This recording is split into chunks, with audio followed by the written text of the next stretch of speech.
Warning, this podcast was produced by two men who still think that swearing is both big and clever. As a result, it contains quite a lot of it. Therefore, this podcast is not suitable for children, unless they're really fucking cool children. Yes, people, welcome to another episode of Pop Collaborate and Listen. My name is Dave Fensom. I'm up here in windy Brighton. It's blowing a gale where I am up on top of my hill. If you hear any wind in the background, that's the reason why. We are here with the first part of a two-part special episode. This is our best records of 1991. Obviously, if you listened last week, you heard the hip-hop that we liked. There's no hip-hop in these lists. We had to kind of fudge it because there were too many records we liked. As always, man, we had an enormous amount of fun putting these together. So if you like the episodes that are super snarky, where we're really rude about things, you're not going to get that out of this. This is just me and Krista fanboying about records that we love, which is our favourite place to be. This episode is numbers 10 to 6. Got some extras in here as well, and then we'll move over till 5 and 1 next week. Hope you enjoy these.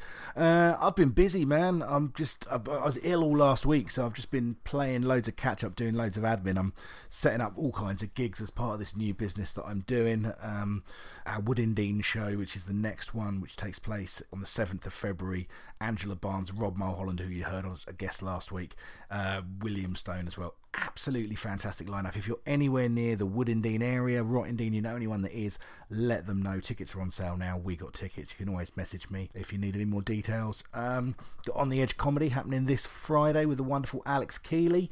If you're in the Brighton area, come along to that. And apart from that, I've been booking up shows for the Brighton Fringe. I've been booking up shows for Edinburgh. Going to be at both of those fringes this year. Going to have my show ADH Dave back at both of those, plus a new work in progress in Brighton only. Guys, I would absolutely love it if some of the people that listen to the podcast come along to some of the comedy, and if you ever do, please make yourself known. A couple of people have along the way, and it's always fun times to catch up. And I've probably got some PCL stickers on me which I can hand out to you. Anyway, guys, thank you for joining us. Thank you as always for sticking with us. I'm going to go and try and handle my mental dog, who's I caught eating a turd earlier. Lovely times. Anyway, take care. Speak to you soon.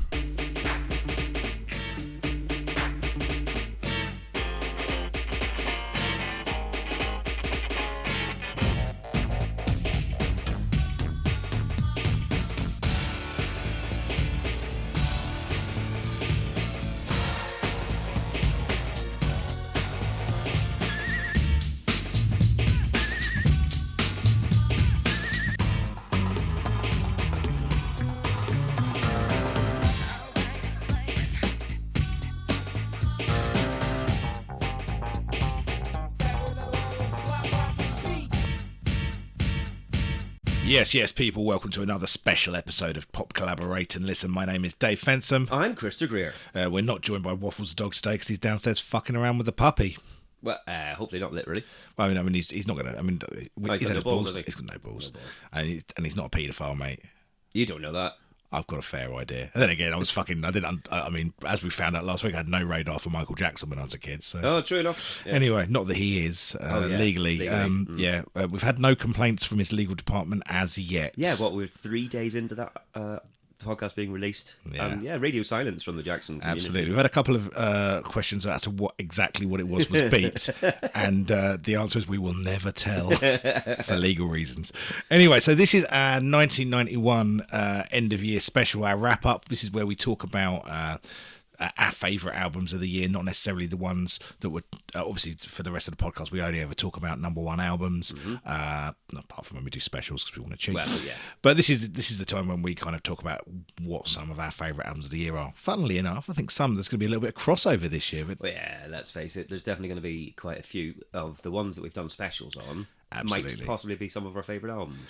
Absolutely. I guess as well, we should say as well, this is our first episode we're recording this year. What's the date? It's the 5th? Oh, no. 3rd. 3rd? The 3rd of January. I haven't got a fucking clue what time it is. No, it's all over the place. Yeah, but this is the first one of 2020 that we're recording.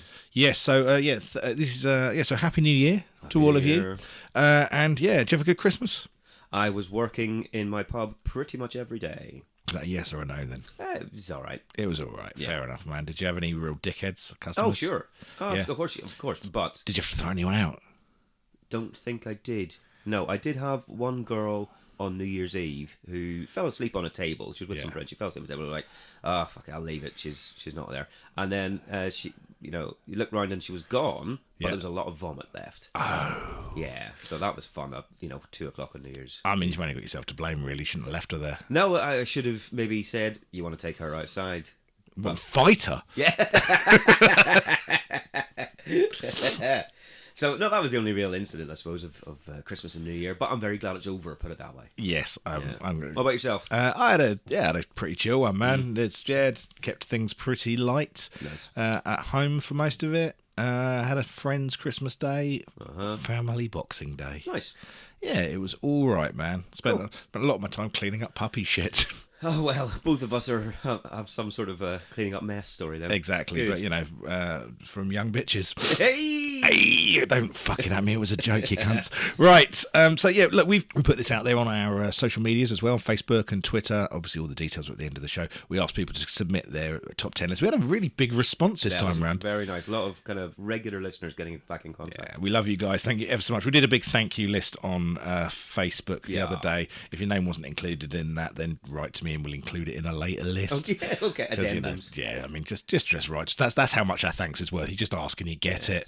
We're nice guys like that. But yeah, so we're going to be reading some of these out as we go. Don't worry, we're not going to read all. I mean, we had a lot of responses, so we can't read everyone out in glorious detail. But there are a few bits and pieces that it's we nice should to go. see the cross section of the people that listen. Absolutely. Yeah, some good choices. So a couple of caveats before we start. Obviously, we recorded a best of hip-hop 1991 at the back end of last year. Yeah, that was last week's podcast, if you're listening to this. Yep, absolutely. So you might notice a complete lack of hip-hop records in our top 10s today, and we've done that deliberately. We've sectioned them out. Obviously, this is the era of apartheid, and we thought that was the best way to go. That isn't part of it, true, because we love hip-hop so very dearly. We wanted to do a complete list for that, and plus there was a lot of records in 1991 and we wanted the chance to talk about some more of them. Precisely. Yeah. So don't be confused as to why there are no hip hop records in these lists that we're about to do.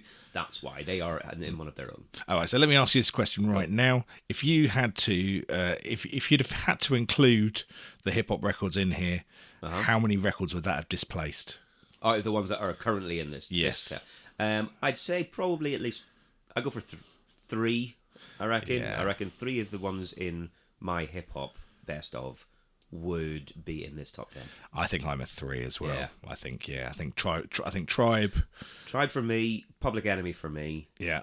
And Ice Cube, I reckon. I reckon for me, 2 or 3. Definitely Cypress Hill. Definitely Tribe Called Quest. Possibly Ice-T. Oh, okay. I don't know. It would be in the lower reaches of your 10 anyway, maybe. I don't know. It's weird, isn't it? Because the one thing that this shows you is we recorded that last week. These lists are fucking arbitrary. They change like the wind, right? There are. I mean, I started off with a very big long list for this. I started off with well over 20 albums. Right. Well, there were a lot of big albums released in 1991. As we've been saying all the way through this season, every time we look at what else was going on, there's a lot of stuff coming through, so that doesn't surprise me. You had a big list. Yeah, and I could have probably had another 10 albums that are like, these are solid good albums as well. These are solid good albums that I loved at the time, probably not died on classics. Right. But I mean, I was up 20 and I was like, it's very difficult to kind of pick between a lot of these. So I will say that some of my ordering, if you're sitting there going, well, you've got that at number 8, I think that should have been number 7. Well, it doesn't really matter. We're not that serious. You're entirely fair on that, yeah. I've not marked this on a 35-point system. No, fair enough, mate. Mostly fucking on a wing and a prayer like this entire podcast. Oh God, yeah. I think one of the people who got in touch with us said that he started with a list of 36, and whittled it from there. I think that was Mike, wasn't it? Was it Si? Oh, was it Si? Yeah. Oh, was it Si that did that? Okay, fair enough. Yeah, shout out to him.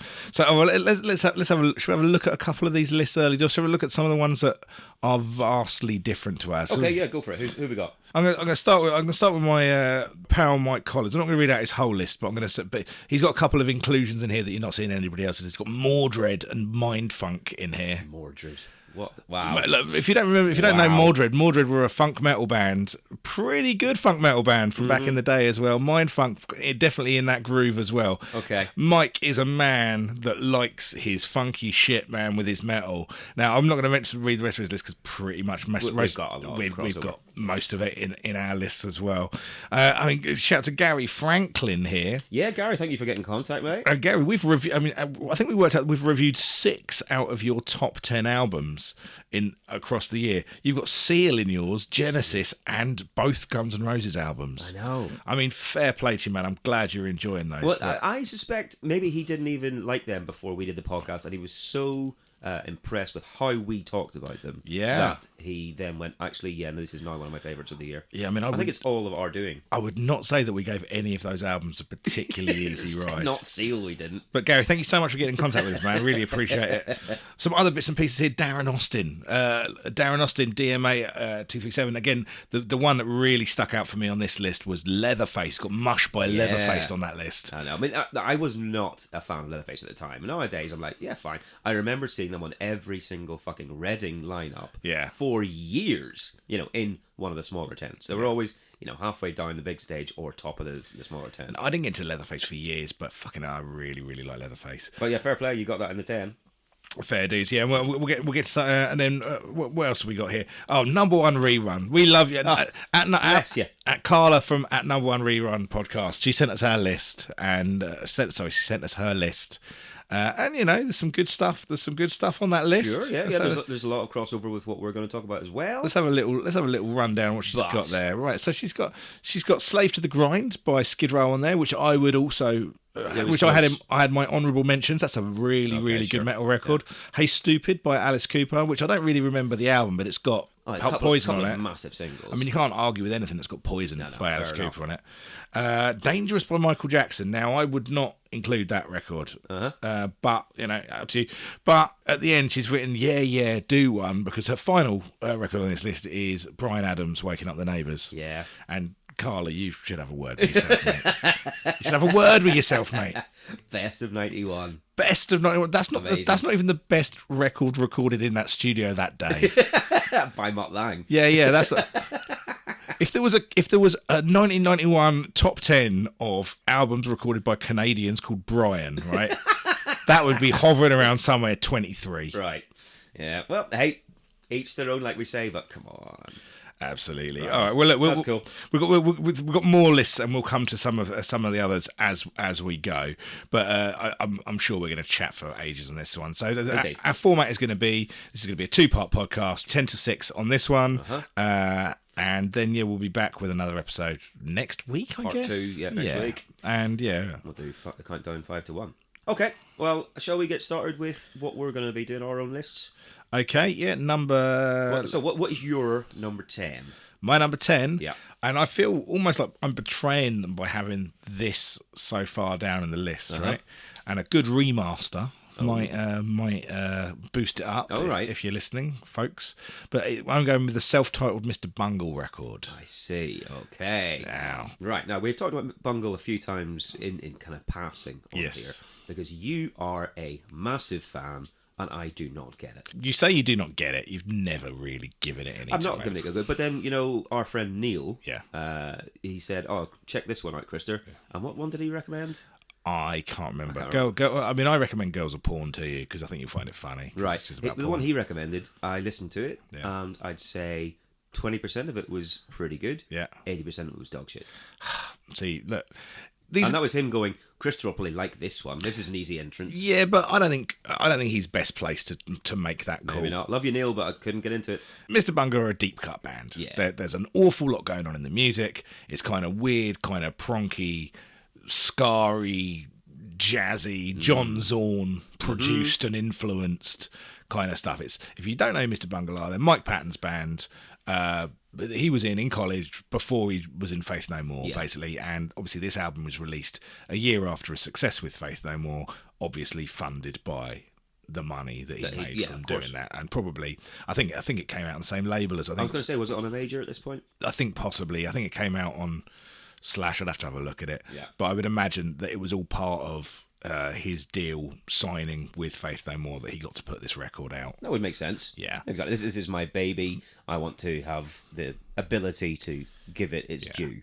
Now, there is some stunning musicianship in Mr. Bungle. Oh, I will never question the musicianship. Absolutely. Yeah. But, I can't question the musicianship of bad jazz either. Yeah, fair enough. But, this is, to me, it's just a ridiculous record.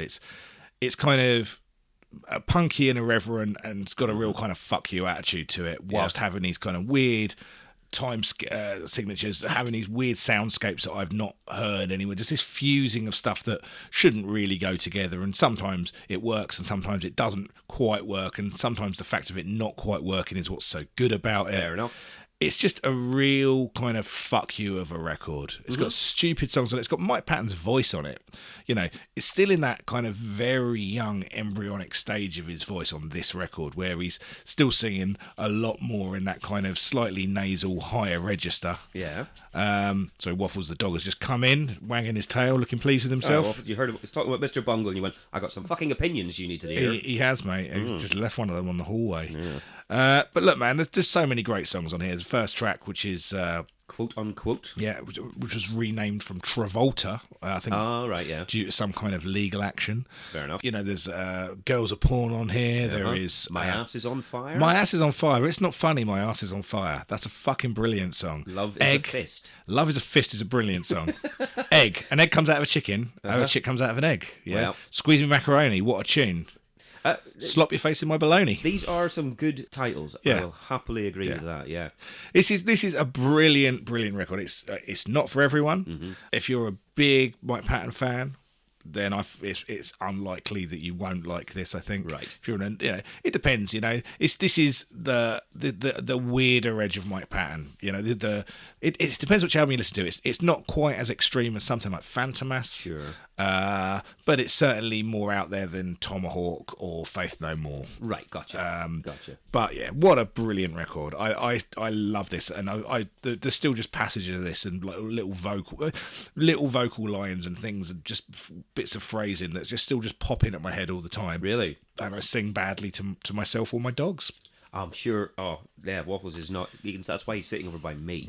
Because he's scared you might start singing Mr. Wax Bungle. within my ears is brown, just like the snot inside my nose. I know, mate. I don't know what he's doing either. Looking at me with these puppy dog eyes. I can't save you. And how can you argue with a song that goes, we've got gushing gonads, tingling tushes, hairy balls, hairy bushes, S&M, whips and chains, pregnant ladies, menstrual pains. Well, again, excellent vocals, or excellent lyrics, rather. Yeah. I suspect the vocal delivery would annoy me. It's fucking great, man. No, so you like it. It's on a dun, ch, dun, ch.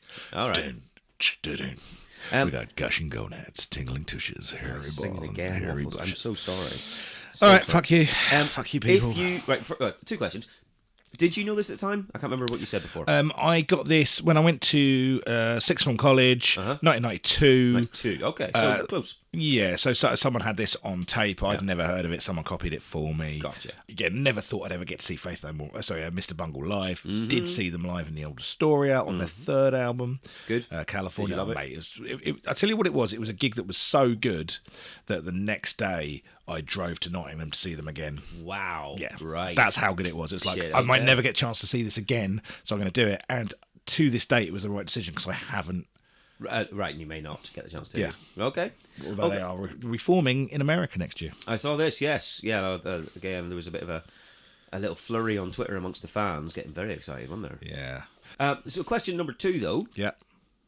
What we're going to do as we go through these and talking about each album is we're going to put a song onto a playlist. So we've got a kind of a best of 1991 playlist for Pop Collaborate and Listen. What song off this album would you put on? And it can be a representative one, it can be a personal favourite, but what would be your choice and why? Oh, God, I don't know. I'm tempted to do Girls Are Porn because it's funny. But I'm going to Squeeze Me Macaroni. Squeeze Me Macaroni? Yeah. Yeah? Just because I really like the... it goes, knick, knack, patty, whack, give your dog a boner, baby. Well, there you go. I like that bit. That's Right, bit. okay. That's the, I'm picking it on the Just because that's a good line. Yeah. Fine. Okay. Right. So that's going to be the first one on the playlist. Yep. There Lovely. we go. Nice. What you got at number 10, Chris Greer? Number 10, I've got an album that you've got further on up. So, further on up your chart. Okay. So we will... Up your chart. Up your chart. So we will leave talking about that until we get to it in yours. Okay. Yeah? We'll do that. So I'm going to go back to you. Oh, no, shall I just do my number 9 then? Yeah, do your number 9. My number 9 is Massive Attack's Blue Lines. Ah, nice. Right, so... And this one, I put it at the bottom because even though it's obviously a brilliant album, it is a fantastic album. At the time, I kind of only knew a couple of the singles. I didn't really hear the whole thing until the year after, probably. And I didn't own this until a couple of years after. Yeah. Because I was on a different tip at this point. But when you listen back to it these days, you just see the future. You just see the rest of the 90s almost coming into focus. This was so embryonic for so much. And it's not like one of those ones where you go, oh, well, I can see where everything was coming from. It's a shame it's not very good. Yeah. You can also go, oh, this is banging. This is a blinder of an album. I agree with you completely, mate. This was honourable mention for me. This was close, yeah? Yeah, I mean, literally, this came down to a couple of things. Was how many times have I listened to it over the last couple of years? Sure. And that's pretty much what did it. This one featured quite a few lists as well, didn't it? Oh, absolutely. I mean, it's one of these ones that, if you look at... Because I did look at a couple of, the BBC website's best of 1991 list, or various other sites. This is what happened in 91, and everyone has Blue Lines. Yeah, Blue Lines is one of those albums that gets talked about in absolutely revered and hushed tones. Well, this is a weird thing. I mean, I think we've talked about this before, but there was a whole thing that seems to have been a little bit forgotten now, which is when Mezzanine came out. Mm-hmm. Everyone talked about Mezzanine. All the reviews at the time were like, "Oh, this is good," but it's not Blue Lines, right? Because it was so revered at the time, and now kind of that seems to have been forgotten. And the revisionist history is that Mezzanine is the classic. I would agree with that. That's my favourite Massive Attack album. No, I mean, there's no. I mean, common sense prevails. I mean, I thought it was. I thought it at the time because ahead of my time, mate. You know me. But no, I mean, yes, but Blue Lines is. It is a classic. It's a classic album, and it has, I think, stood the test of time. We're talking. I still think a lot of this sounds brilliant. It's the first time that I'd heard this band at all. I didn't know any of the previous stuff they were doing, the Wild Bunch bits or anything that we're guesting on. This was the first time I heard it, and the first song I heard would have been Unfinished Sympathy. Yeah. So that is an introduction and a half, isn't it? Oh, it's cracking, mate. You just hear that and the swelling strings and the just relentless beat going through, and Shower Nelson's gorgeous voice. Everything comes together. But on the rest of the album, when you've got Tricky, like this young Tricky, and he's so good on it as well. He's brilliant. But 3D's voice as well. His voice is just this smooth, but also slightly kind of not scary, but a little bit on edge tone to it. Yeah, it's got a kind. Yeah, I know exactly what you mean. Like actually, warning behind it. Yeah, and menace. Then you've got fucking Daddy G, the deep voice, and it all is just brilliant. And you got Mushroom in there somewhere doing whatever the fuck it was he did. Tell you, mate. No idea. But yeah, I mean, a tricky kid as well at this point. Tricky kid, yeah, tricky kid. Then he grew up to be. Tricky man. Tricky man. Tricky man. Sounds like someone you wouldn't book for your kid's party. The bad magician. Oh, it's Tricky man.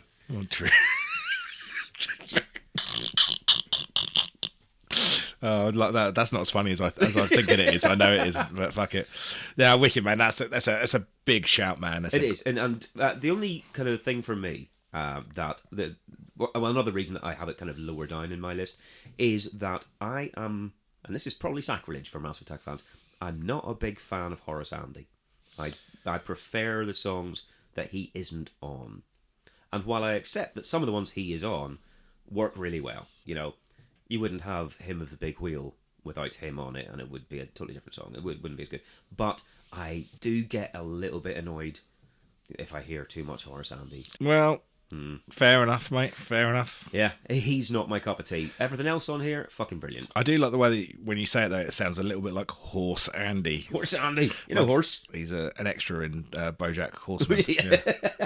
Yeah, but you've got songs like Five Man Army, which is, again, Tricky Kid just doing his really, really clear and not hard-hitting rap, but it's so precise that he's doing everything. It's so well crafted over this, great beat.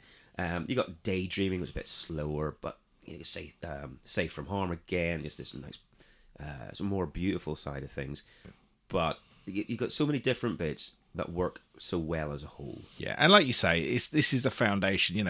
Over the next couple of years, we've got records from Tricky, we've got Portishead, we've got everyone that's coming out of this scene. You can hear so much. Yeah, you can hear the roots of so much. And this stuff went internationally. It changed hip hop as well. Yeah, changed the direction of hip hop in a lot of different ways. You've got this whole genre of things coming out. Obviously, around this time is when you have Mowax putting out a lot of records. Thoroughly recommend the Mowax documentary that we saw. Oh, that was good. What was it called? The Man from Mowax. Yeah, The Man from Mowax.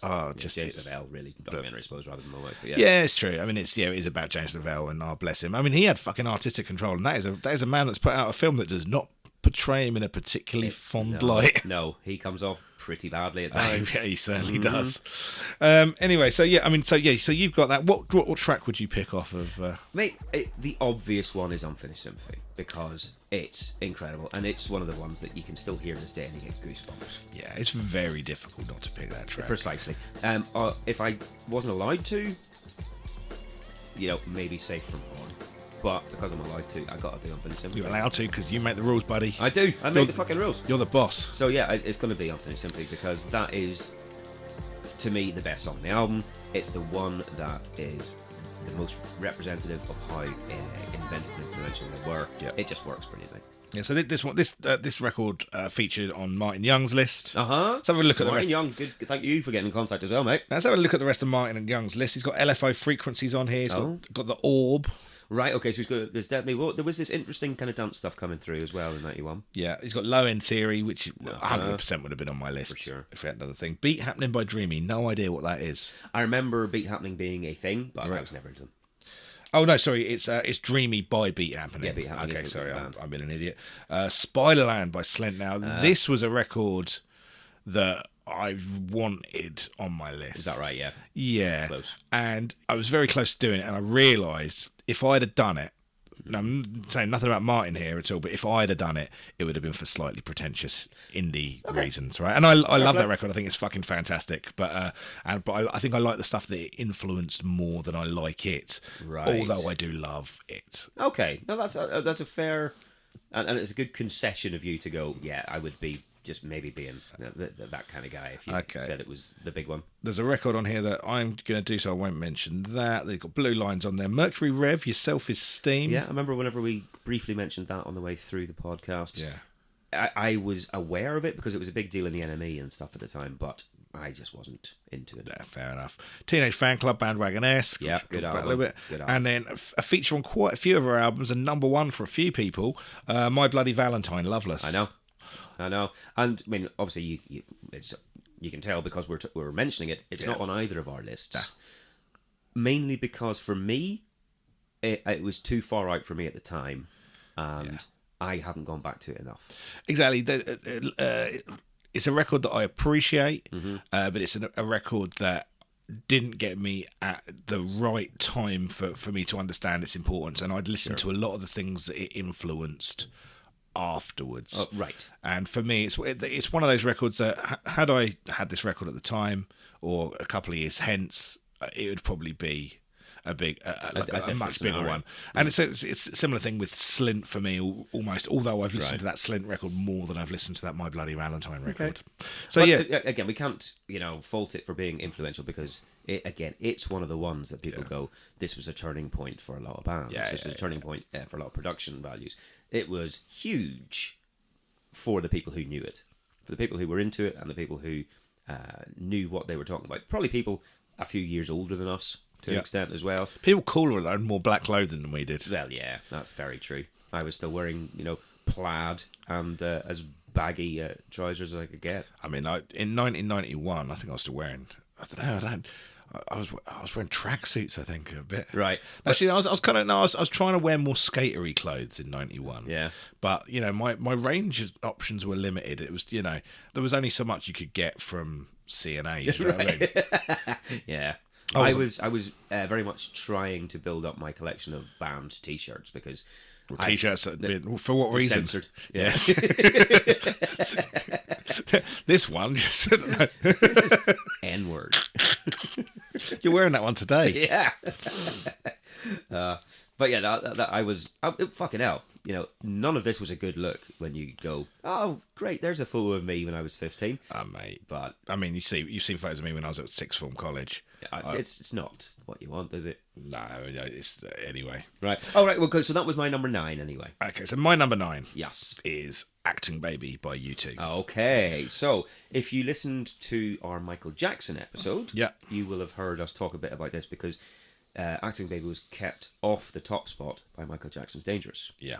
Yeah, but you love it. This is a brilliant record, and I mentioned in the last episode that I was going to go away and listen to it, and I have about 8 times. Really, I fucking love this record. There's not a bad song on it. But honestly, over and over and over. Yeah. Like I played it to Jenny. Jenny hadn't heard it. Jenny really liked it. Yeah, there is not a bad song on this record. Damn, there is it's testament to some of the other things on this list, and.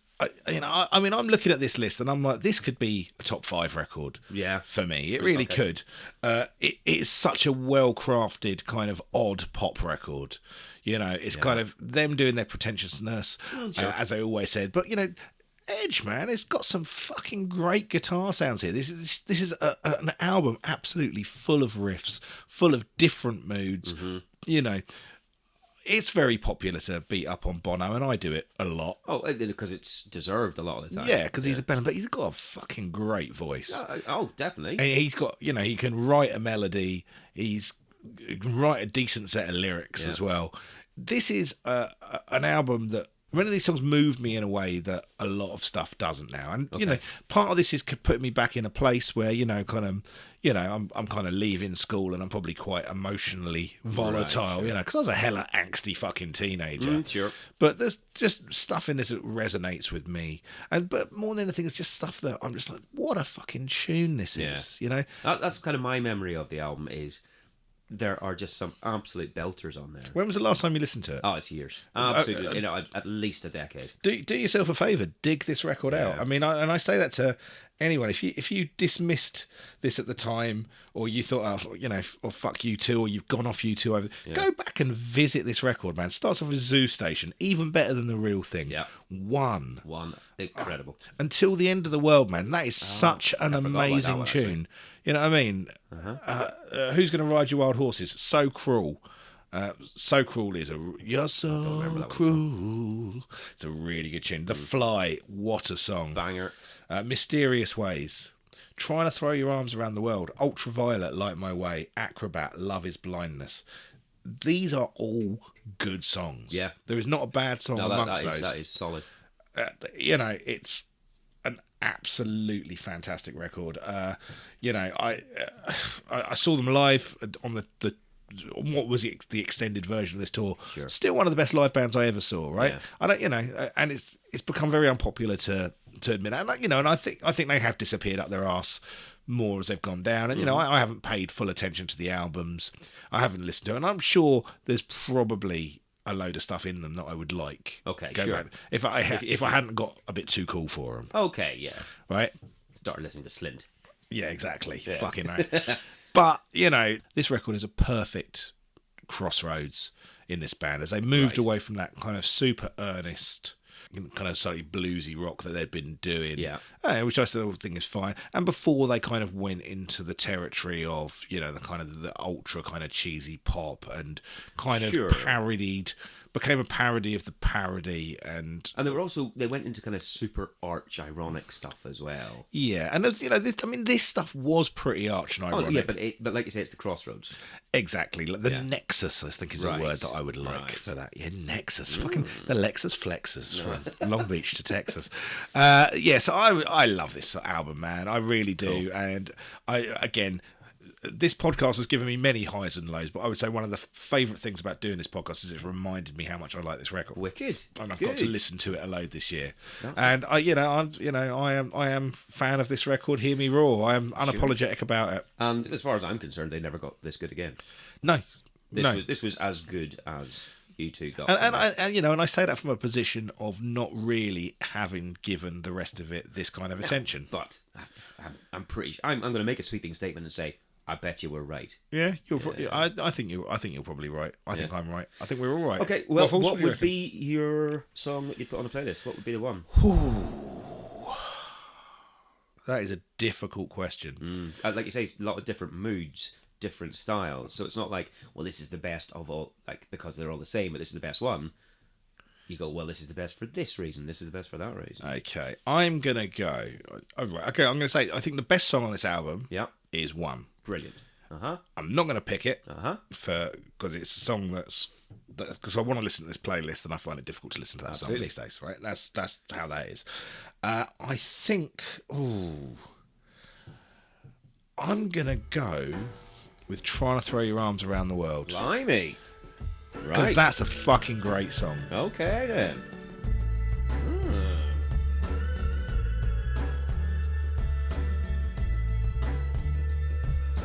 6 o'clock in the morning, you're the last to hear the warning. You've been trying to throw your arms around the world. Okay, so that's my number 9. What's your number 8, Krista? Well, my number 8 is one that you have in your list, but higher up. So again, we'll kind of hold off on talking about that until we come to it in your list. Okay. But just as a quick aside, I have got lists here of the top 10 best-selling albums of 1991, which I thought would be interesting just to go through to see what the big ones were, because obviously what we do is we go through the number one albums. Yeah. And so if we just do a quick kind of recap of what 1991 meant to the record-buying public, we can see a little bit of a difference again. Okay. So let's just quickly go through. Number 10, the best-selling albums of the year. Number 10, Beverly Craven's self-titled album. And we've not even fucking mentioned that. We kind of briefly went over it when we saw it appear. But it was so out of the way for either of us that it is just completely flew by. I'm amazed that is in the top 10 best-selling albums of this year. That is a lot of albums. I mean, that is a lot of records. Again, it just plays into that kind of. I guess a lot of the people that would have bought Simply Red would have bought this record. Of course. Yes, absolutely. And obviously we didn't talk about it because it wasn't number 1, but I'm pretty sure it hung around, number 4 and 5 for months. It was one of those ones that was just constantly selling rather than huge. Yeah. So that's number 10. Number 9 is Dire Straits on Every Street, which we did. Jesus Christ. I know. That sold that many records. Number 8 is Genesis, We Can't Dance. Yeah. Again, which we've done. 7, Bryan Adams, Waking Up the Neighbours. Number 1 rerun's favourite album ever made. Yeah. Number 6 is Seal, and that was we talked about how big a deal that was. Was it that song by Suggs? Seal, yeah. Nice. Number 5 is Cher, Love Hurts, and I'm surprised that is this high in this best-selling albums. Yeah, I mean, you got to reckon the Shoop Shoop song sold a lot of records. It fucking really did. It really did. Number 4 is one that wasn't number 1, so we've not really had to discuss it much. And again, this hung around the 3-4 spot for fucking ages. Bad Smell Records. Michael Bolton, Time, Love and Tenderness. Jesus Christ! I know. I mean, there are a lot of frustrated housewives out there in this point. Do you know what I mean? Yeah. People, can you imagine this? I mean, can you imagine like if you found out your mum had shagged Michael Bolton? Well, these days I'd be all right with it. Back in '91, I've been fucking pissed off. I mean, because that guy was going around the country shagging people's mums. That was his entire. That was his shtick. Yeah, that was his thing. Yeah. I mean, he had insurance in case it stopped happening. You know what I mean? It's like, I mean, that guy has fathered more half brothers than anyone in this country. I'm almost sad that we didn't have to do one on that because I that am would have. as well. Who knows? I can't believe that we would have liked it, but we would have had a good time. Have we got a Michael Bolton one coming up at all? I don't There think must be one. Well, I'll tell you what then, how about we make a pledge? No. Next time there's a Michael Bolton album comes out for release, we will do a special on it. We'll do a 15-minute special on it. A 15-minute special. I'm not spending an hour and a half talking about a Bolton record if I don't have to. Yeah. Number 3. We'll moving see on. about that. Number 3 is R.E.M's Out of Time, which Yeah. we did. Number 2 is Michael Jackson's Dangerous. Yeah. And if you bear in mind, this was released at the end of November. Yeah. and is the number 2 best-selling album Well, of the year. we had this in 1990 as well, remember? Yeah. Because Phil Collins outsold everything all year, Yeah. and then Immaculate Collection came out in like November, December, and was the number 1 best-selling album of the year. Absolutely. Yeah. Obviously we know what number 1 Number 1, if you haven't guessed yet, Yeah. Simply Red Stars. Yeah, Yeah, which is inevitable. You know, Yeah. it was fucking world-straddling. And I think, as we mentioned, it was the best-selling album of 92 as well, I think. Yeah, I believe that is the We case. said that in the episode. Spoilers. I know. That's what was going on. And, 8 of these were number 1 albums, so we have talked about them and we've gone through why they were so big. Yeah. But this is what was going on in the general populace, record-buying public, the rest of the world. But, fuck it. Let's go back to what But how straight? Yeah, okay. There's a couple of omissions in that list that I wouldn't... okay. I mean, this is in the UK, I should qualify. Yeah. Because if it was the US, I bet you would have had Metallica in there, for example. Yeah, I mean, yeah, I think we probably would have, maybe. Yeah, But no Guns N' Roses as well. No. Anyway, I can't mention these without blowing the rest of my... into it, yeah. Okay, but let's get back into our one. So, all right, so we skipped over my number 8. What is your number 8? My number 8 is Steady Diet of Nothing by Fugazi. Well, no. Right. So if you heard my list last year, I had Repeater in my list. Yes, you did. For Steady Diet of Nothing is probably my favourite Fugazi record. Okay. And it's not necessarily because it's the best Fugazi record. I couldn't tell you what that is. The best of Fugazi. Best of Fugazi, I'd have to say. The best of Fugazi. I'd love it if they put out a best. They fucking... so would I. So would I. And called it, I'd have to say, the best of Fugazi. But like many things, this was the first... Like, there was a kind of a pool of Fugazi records amongst my group of friends, most of which were owned by my friend Grant Kelso. Oh, yes. Grant was the biggest Fugazi fan amongst us. I can see this. And I think I bought Steady Diet of Nothing because he didn't have it. Oh. I think that's kind of where it... Cause that's often what you do back in those days. If there was a record that was missing, so you try and get the... that's why I had Frizzle Fry by Primus, because no one had that. You try and have it, and then you can tape it for other people, and you can swap, and you'll kind of doing your bit kind of thing. Otherwise, if you just have the best, everyone ends up with the same shit, don't they? Sure. But so I had this album... And I just absolutely lent on this album all the time. And there's just that kind of post-hardcore sound, that kind of stripped down, kind of like almost kind of, it's what would, I guess, turn into emo down the line. Okay, yeah. That kind of the hardcore that dealt more with ideas and emotions than it did just with fury. Right, okay. And, obviously, Fugazi have got that incredibly distinctive bass sound, loads of kind of great... Everything's very, very rhythmical. What a fucking shit bit of music criticism that is. Everything's very rhythmical. No, but there's a kind of a real kind of tightness in the rhythm section throughout. Fair enough, yeah. Fugazi. If you've not heard people singing like Ian MacKaye, and it's just a different sound for me. Yeah. It was a totally different sound. And I just absolutely loved it. I went and saw Fugazi, I think 92 at Brixton Academy. And that was like a real kind of pivotal moment for me. It was the first like grown-ups punk show that I'd been to. Yeah. And people were kicking the living shit out of each other. Violent. But it wasn't necessarily, but it wasn't a violent thing. It was a very respectful kind of thing. But it was people in their 20s and I was a teenager. Right, sure. And it was people that had been into this band for a long, long time. And it was just chaos, man. And it was proper chaos. It wasn't like kind of like Hot Topic, Kerrang! Magazine chaos. It was like, this is real, and it felt authentic. And I didn't know any of the fucking songs at all, really, at the time. But I came out of that gig going like, that was something, and I want to be more involved with whatever the fuck that something is. Sure, okay. Because this is, it's just exciting. And, I think like not long after that, I was listening to, I was just getting hold of like kind of hardcore records out of, Revelation Records and, kind of stuff that was coming out of like kind of on little 7 inches and stuff. What's that band that you fucking love that reformed? Oh, Quicksand. Yeah. More about them next year. Yeah, I mean, Quicksand are one of my favourite bands of all time. Sure. Obviously, Walter Schriefels, who would go on to be in Rival Schools. Yeah. Was in Youth of Today, Gorilla Biscuits. Yeah, I mean... Right, so there's a through line for you from Fugazi through a lot of your favourite stuff of the whole 90s, really. Oh, yeah, absolutely. Into Fugazi, Helmet, Quicksand, Orange 9mm, kind of Texas Is the Reason. All of those, kind of Sensefield, all those kind of underground bands on little punk labels, Downset even. Oh, sure. You know, that became my indie dickheadness of, most of the mid '90s really.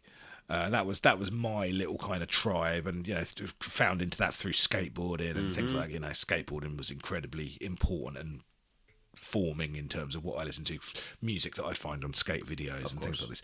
And this was kind of a big kind of pivotal thing which is, when you look at this record, Steady Diet and Nothing, next to the other records in here, and particularly when I look at it next to some of the things that I left off, is it as good a record as some of those? Like, song for song, is every song a classic? Sure. Can I go through it in the same way as I do Actor Baby? No, I can't. But in terms of what it meant to me and the way that it changed my life, I can't fuck with it. No, that's what it's about as well. It's absolutely, that's a huge... I mean, we'll come to that in some of my choices.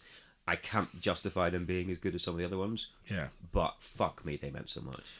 Absolutely. Yeah, absolutely. Sure. Cool. All right, well, that's nice. Again, this is going to be the question. What song are you going to put on the playlist? I'm going to go... I think I'm going to go with... I was thinking about Long Division, but I don't think it's going to be Long Division. I'm going to go with Reclamation.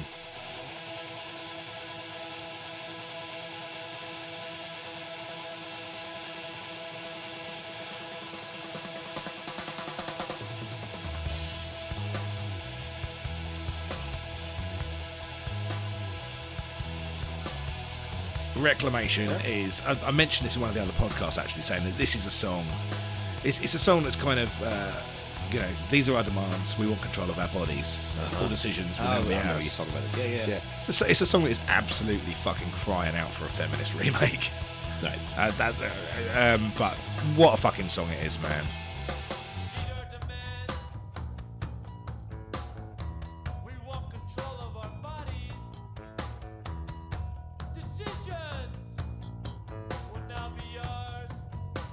Cool. Okay, that's the one. Right. Absolutely love this song. Yeah, fucking good choice, man. Good choice. I know you're a big fan, so that makes sense that they're in there. So that was your number 8, yeah? That was my number 8. Okay, my number 7. Yeah. And we did a quick comparison before, and your number 7 is the same one, I think, isn't it? It is indeed. Yes. So this one, Metallica, the Black Album, which we've obviously had a whole episode on. Yep. We came very different ways to this because I didn't like it at all at the time, and it took me a while to get into it. Yep. You were much more on it because you were into that more than I was, and you went and saw them live the year after this was out and all that stuff. Yeah. But we've both come to love the album. Yeah, absolutely. As I say, this record... we discussed this in quite a lot of depth. Exactly. If you like Metallica and you haven't heard our Metallica episode, do go back and listen to it because it's a lot of just fanboying out about big tunes. Yeah. So I mean, like, just because I don't want to just refer people back. This record I got into mainly because of the Queen Freddie Mercury concert. Yes, indeed. Just fell in love with the songs immediately, went into it. And, this is a great intro. I'm so glad that I came into this record without the baggage of being into the other records first. Oh, indeed. So you weren't put off by the change of direction or the quote-unquote populist feel, that sort of shit. Exactly. Yeah. I'd have to, I probably spent an amount of time in the 90s pretending that I thought this album wasn't as cool as the other ones or whatever, and if you ask me what my favourite Metallica album is, it is genuinely Master of Puppets. Fair enough. It absolutely is, and but this is a fantastic fucking record. It's a complete record. Absolutely is. And I remember being surprised whenever we did this one at how, because I was thinking I bet you half of this is brilliant and half of it's a bit dirgy. Yeah. This was kind of 90% brilliant whenever Yeah. I went back to it. Yeah, so good. Even the ones that I didn't remember much of. Yeah. Actually, that is great. Yeah, exactly. And it's got a Wolf and Men on it. Yeah, quite. Indeed, that was the one we had, I think, the most fun with. Shape Shift. So, yeah, okay. Well, obviously, we've already picked songs from this for our standard playlist. Yes. But we're going to have to pick some. Are you going to go same or different? Well, we went for 3 in total on the lap when we did it before. And I think I am going to go with one of those, simply because it was the first one I heard. Well, apart from Enter Sandman, which I heard, it was the one that made me interested to go and listen to the rest of the album. Because at the time, Enter Sandman didn't make me want to listen to the rest of the album because I wasn't in the right place for it. Yeah. It was a couple of years later that I heard Wherever I May Roam, and I went, "Oh fuck, yeah, wow, okay, this is great, great song. Maybe I should investigate more," and I did. And that was a good thing to do. So I am going to stick with that one of my choices. Okay, well, I'm going to go, just because I'm a contrarian, Yes. different shit, different day. I feel like I want to put Sad But True on this. Sad But True. What a fucking song. And to be honest, the only reason we didn't put it on because we were being contrarian then. Yeah, exactly. I mean, you can pick any one of these songs. I mean, and I just want to remind everyone that this is a much better use of it than in American Badass by Kid Rock. Call him Kid. Cunt. God. Anyway, okay, so that was number 7 for both of us. Absolutely, number 7, and this one obviously featured in quite a few of the lists. I bet it did actually. Yeah, we because had through. there was quite a few people who sent lists that were kind of rock orientated, and if you're gonna be putting stuff like that together, you're gonna have Metallica. Without a doubt, mate. Without a doubt. Who did have it in there?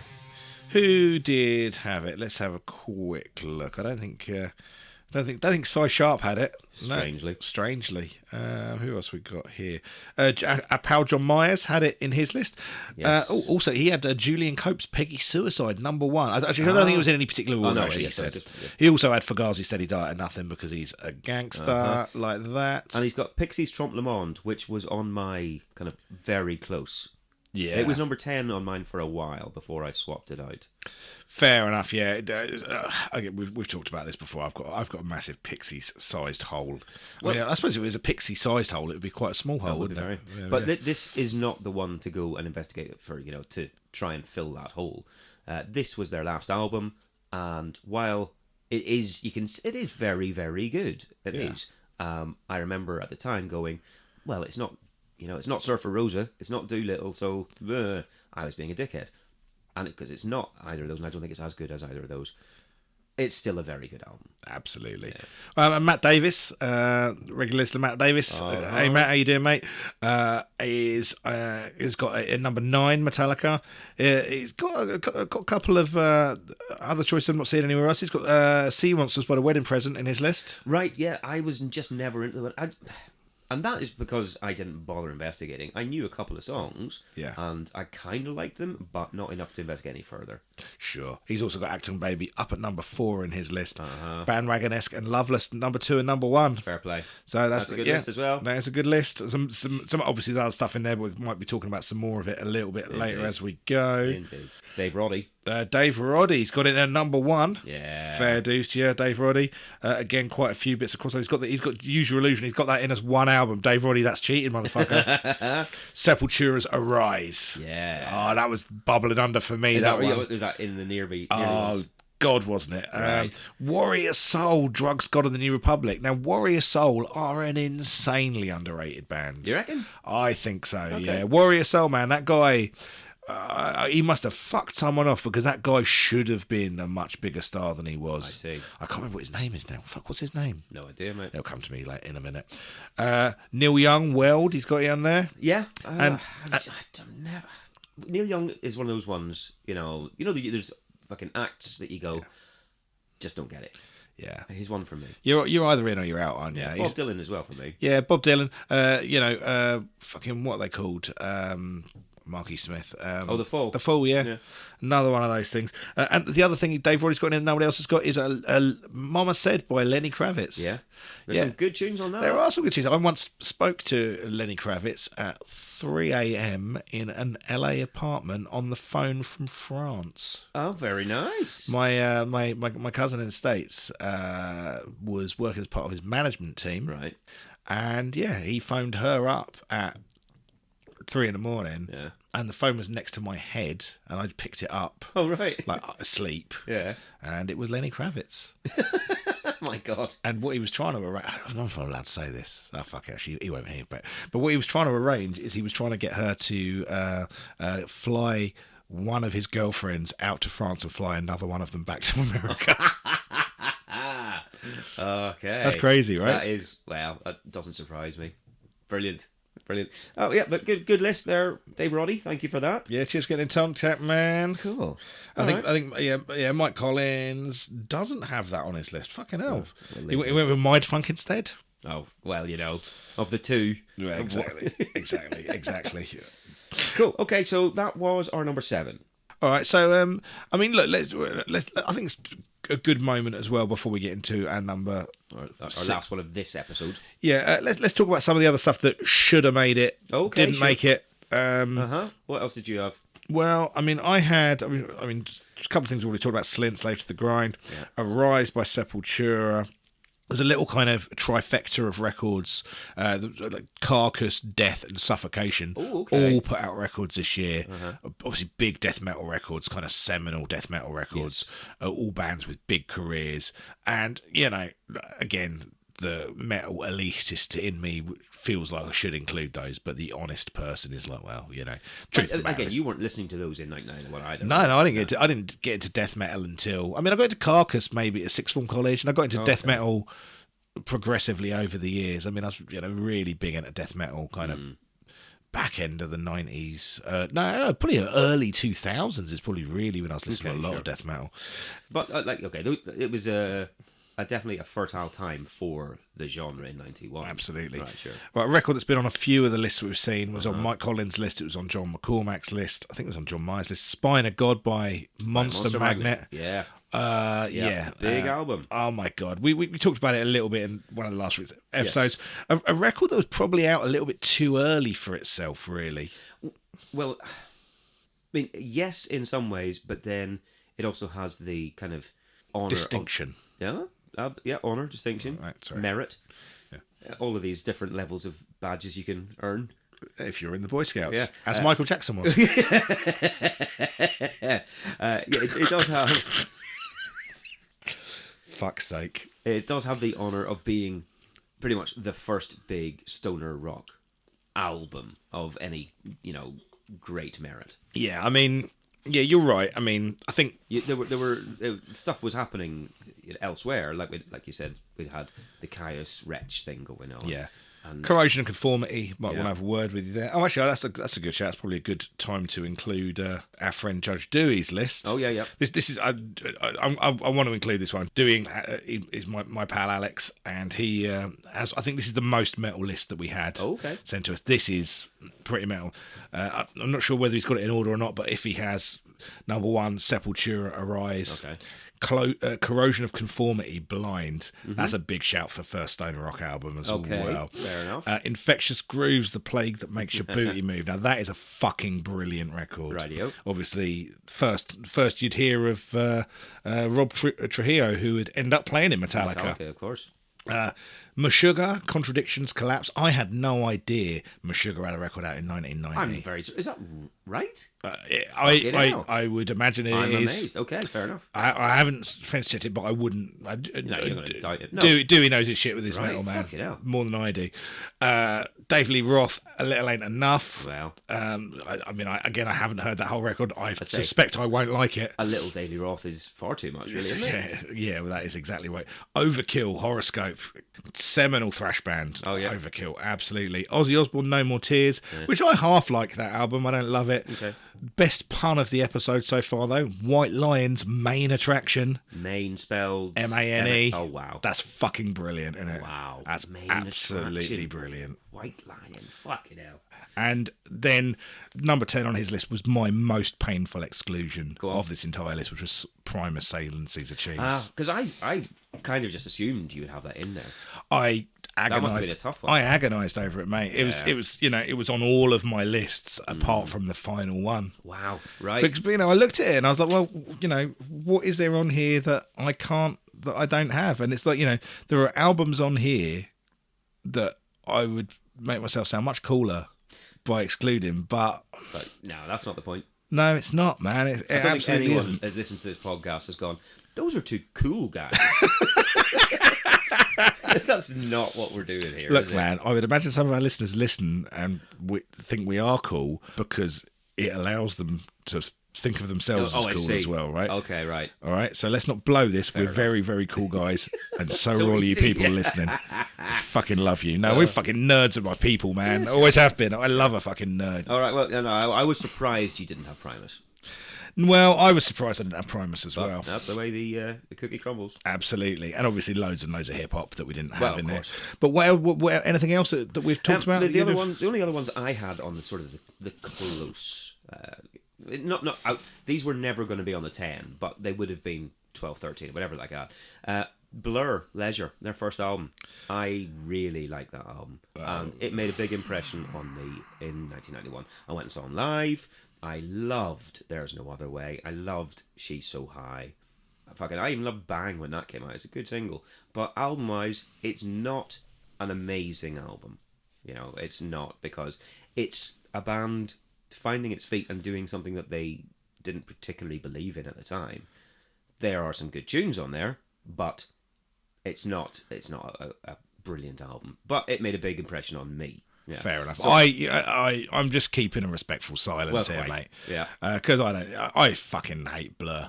Oh, and Well, I don't. I hate Damon Albarn. exactly. But and I think whenever we did play a bit of There's No Other Way back in whenever it came out during the season, you were willing to accept that this was not Damon Albarn at his worst for you. That it wasn't the Damon Albarn you hate the most at this point.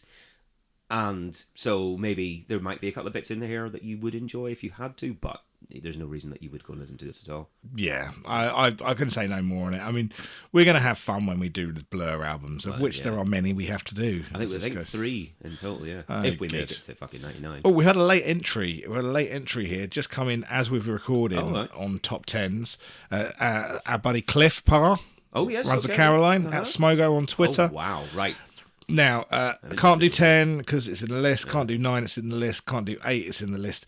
Number 7, Use Your Illusion. Okay. Number 6, White Zombie, Le Sexorcisto, Devil Music Volume 1. Now, I'm fairly sure that came out in 1992, Cliff. I'm not 100%, but that I've just Wikipedia'd it, and it seems like it is. I haven't done any research, so there's a possibility that it's like a recorded in 1990 and held back thing. Right. But I think that... sorry, for 91, yeah, but I'm fairly sure that's a 92 release. Right, okay. I'd not seen that on any lists that whenever I was looking through what came out.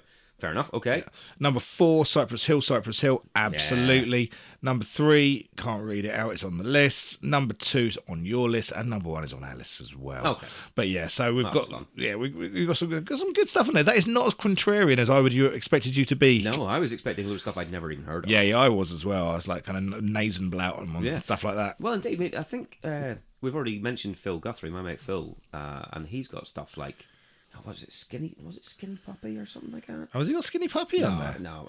Two Dot Park was the album from 91. No, it wasn't I've Skinny got that Puppy, but it was something along those lines. Oh, I'm thinking the Pitch Shifter, maybe I'm thinking. Oh, God, there was Phil Guthrie. Look, Phil Guthrie, I'm speaking to you. There's no excuse for having the first fucking Pitch Shifter record on your list.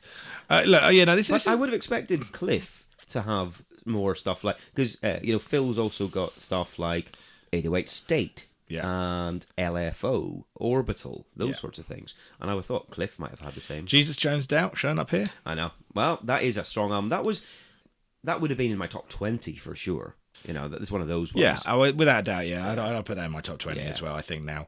And he took LFO and 808 Stain aren't on his list because he sent us a second tweet and he forgot a couple, and forgotten something, and I can't say what that is. But he also included Carl USM's 30 something. Yeah, which I've never heard. Well, I don't even know if I heard it at the time, but I had no interest in any of the singles, so I couldn't be arsed. All right, so let's finish this episode off and do number 6. Right, who went last? It was both of us, Metallica, wasn't it? Yes. All right. Well, my number 6 is Primal Scream's Screamadelica. Okay. Yeah. So that was, and you know, it's one of these ones that could have been in my top 5. It could have been a swap around, but I've not listened to it in a while. I went back to it for a couple of bits on this, and while I still think it's a terrific album, it doesn't do as much for me these days as it did whenever it was released. Yeah. Because this was big for me when it was released. This really was. It was released in September. This was one of the ones that was released on either September 23rd or 24th of 1991. Those 2 days when everything came out. All those good albums. So it was released then. I think Loaded had already been out. And as soon as I heard Loaded, I fell in love with it. I absolutely just head over heels fell in love with that tune. Yeah. It was one of the first times I'd heard just a really big, slow dance beat on this kind of indie tune. Big horns, sing-along chorus. It was it ticked all of the boxes for me. It was absolutely fantastic. But then when the album came out, there were other songs that didn't sound anything like Loaded because it's a big party tune, that I was like, oh shit, this is also fantastic. This is great in a different way. And so you Don't Fight It, Feel It, Come Together, these ones, really fucking good. But the one that just solidified my love for this album is Higher Than the Sun. Sure. And there's 2 versions on the album. There's kind of the 5-minute version, and then there's a 10-minute dub version of it. Right. And the bass line on it is phenomenal. And it's fucking called Higher Than the Sun. Obviously, it's about drugs. It's Bobby Gillespie talking about how amazing drugs are. And I, don't do drugs in most cases. I have only done a couple of things, and I certainly had never done when I was 16. Yeah. But listening to that, it made me go, fucking hell, that sounds brilliant. That sounds like he's having the best time in the world. You went straight outside, crushed up a bag of potato crisps and snorted them. You will not get a better high, my friend. Fucking cheese and onion potatoes. There's this really kind of squelchy bass line. There's a kind of a little moog, trebly bit coming over the top of it. Bobby Gillespie being off his... I'm sure he was off his face when he recorded it. Because you would imagine it was 1991. He was off his face. And then this huge drum break comes in for the chorus. It just kind of explodes outwards. Yeah. And just blew me away. Amazing. It's so fucking good. And then, that's me talking about the kind of the single version in vocals, and then the dub version just stretches it out, and it just does the bass line for a while. Yeah. You have nothing else but going on, but this little whispering drum beat in the background just expands on it beautifully, and I'd not heard anything like that. In another world, if dub wasn't such a shit genre, I might have started liking dub because of this song. Fucking hell, mate. But it's weird though, isn't it? Everyone in 1991 had to have at least one reggae track on the album. I know. Give me some reggae. Amazing. But I think I probably know the answer to this, but if you've got to pick one track, where are you going? Well, it's going to be... I'm going to do just the regular version of Higher Than the Sun, because it was the one that I just fell in love with on listening to the album. It's so good. It is so good. So yeah, I remember watching them. I saw them I think it was in 1991. No, actually, it would have been 92, January 92. I saw them in Belfast. Yeah. And it was incredible. Fucking... I bet you everyone in that place, except me, was off their tits. Yeah. But I still had an amazing time. Wonderful stuff. Stuff. Wonderful stuff. I mean, it's produced by Andrew Weatherall. Yeah. And his stamp is all over it. And Primal Scream are a band that sound like their producer. Yeah. You got George Draculius on Give Up But Don't Give Out, whatever it is. You've got David Holmes does That's what I'm pretty sure. Whatever it is, they sound very much like, oh, this is who's behind the desk. But to have Andrew Weatherall doing this album, it worked for them, and it absolutely broke them through. This is another one that is touted as one of the best albums of the 90s, one of the most influential albums, blah, blah, blah, because it sounded so out there, but so perfectly done. Absolutely, man. Also, one of the other producers was Terry Farley, who we saw this year in his collaborations with The Farm. We did, indeed. Yeah. So before we went off to start a successful line of rusks. Yes, indeed. It's like, mate, you did The Farm, and then you did Primal Scream, and no one remembers your work with Primal Scream. That's got to be gutting. They always just go, oh, it's an Andy Weatherall production. Bless him. No one's going, oh, but, Terry over there. Your man Terry, he was helping. Yeah, but you got paid penance if you record that Farm record. Well, fucking right, mate. Yeah, no, this is community service at this point. Absolutely. Yeah. Right. But it's also weird, you think, how the fuck was The Farm a #1 album and this wasn't? Okay, it was released at the same time as a load of other big records, but it wasn't. None of those records kept it off the It's spot. timing and singles, isn't it? That's Crazy. what it is. Fucking crazy, mate. But yeah, okay, so that's my number 6, Screamadelica. Lovely stuff. Good choice there, my friend. What's your 6? Number 6 is, and long-time listeners of the podcast will be in no surprises whatsoever, it's Diamonds and Pearls by Prince. Ah, right, okay. I knew this was going to be somewhere in your list. Yeah, I'm just kept outside of the top 5 by some pretty strong records. Oh, yeah. This is, I knew Prince from singles before, and this is my first kind of, actually, it's not my first big Prince album, because my first big Prince album was a Batman soundtrack, but I saw Prince on this album. Get Off just sold me this record. That is an incredible tune. And I like pretty much everything on this record. Obviously, this is Prince, kind of Prince interpreting hip hop. The first, it's definitely a record with a lot more hip hop influence than some of the more straight ahead rock. We heard Graffiti Bridge last year, which obviously had quite a lot of varied influences in there as well. Oh, that kind of New Jack Swing kind of thing, had Tevin on there and all that kind of stuff. You got such big singles in here. You got Cream, you got Thunder, and I mean, more than anything, you've got you've got Get Off, and there's nothing you can really fuck with on that. I don't think this is. I don't think this is certainly not the best Prince record. Okay. It's that's going to go down to something like kind of Purple Rain or okay, right. It's not the classic record, but I can listen to this record without skipping any of the tracks. Really, yeah. I really enjoy it.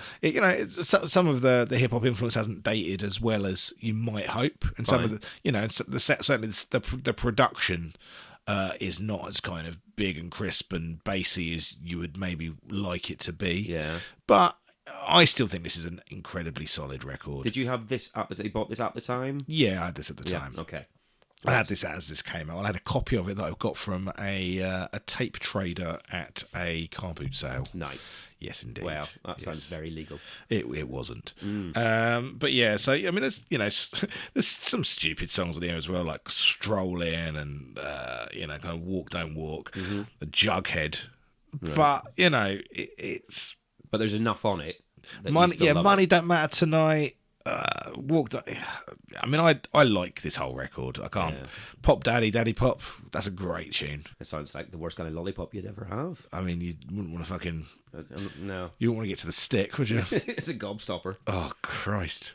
Couple of gobstoppers at the end. Screwball. Right. Well, I must admit, because I'm not a big fan of Prince. I don't mean that I'm not a fan of Prince. Yeah. I'm just not a fan of Prince. I don't know him well enough. Yeah. And the songs I know off this album, which are only the singles, Get Off, fucking brilliant. Yeah. Absolutely incredible. Probably my favourite Prince song. Yeah. But the other ones, Diamonds and Pearls, don't like. Love Diamonds and Pearls. Too soppy, too saccharine. Cream, don't like. Love Cream. Right. Thunder's all right. And is that all the singles? That might be all the ones off there. I don't know.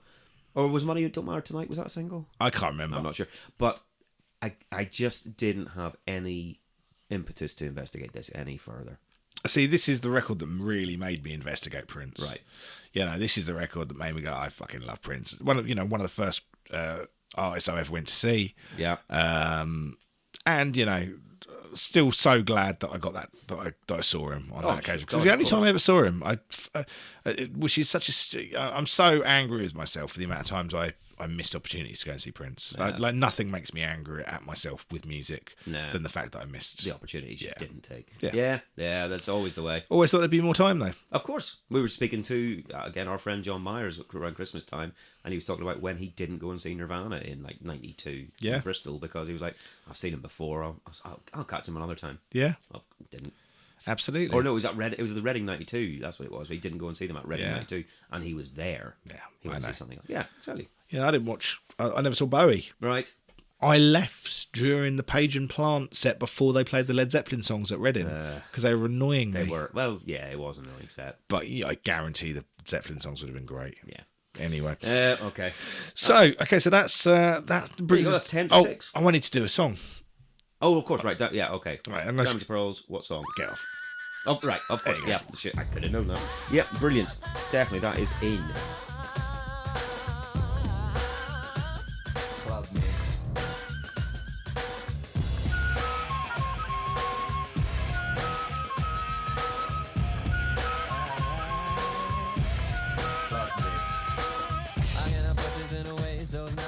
So yeah, okay. So that brings us to the end of the first part of our Best of 91 special. Yes, it does. We're going to be back next week. I think it's next week. We're going to do this weekly. We'll do this. Sure. And so we'll be back with numbers 5 to 1. Nice one. Thank you for listening to us as always. Check out social medias, blah, blah, blah. Get in contact with us. Let us know anything that you really annoyed with or that you really like. Big thank you to everyone who got in contact with your top 10s. That's badass of you. You are all amazing people. So it's goodbye from me. And it's goodbye from me. And it's goodbye from Waffles the dog, who is in the room now. Cool. Asleep. Nice one, guys. We'll see you in a week. Thank you for checking out this episode of Pop Collaborate and Listen. It was produced and edited by us, for which we can only apologise. We're on Twitter at PCL Podcast, on Instagram also at PCL Podcast, and facebook.com/PCL Podcast. All of these, plus links to our various Spotify playlists, etc., are on our website, which is pclpodcast.com. Please feel free to get in contact via any of the social media or on pclmusicpodcast@gmail.com.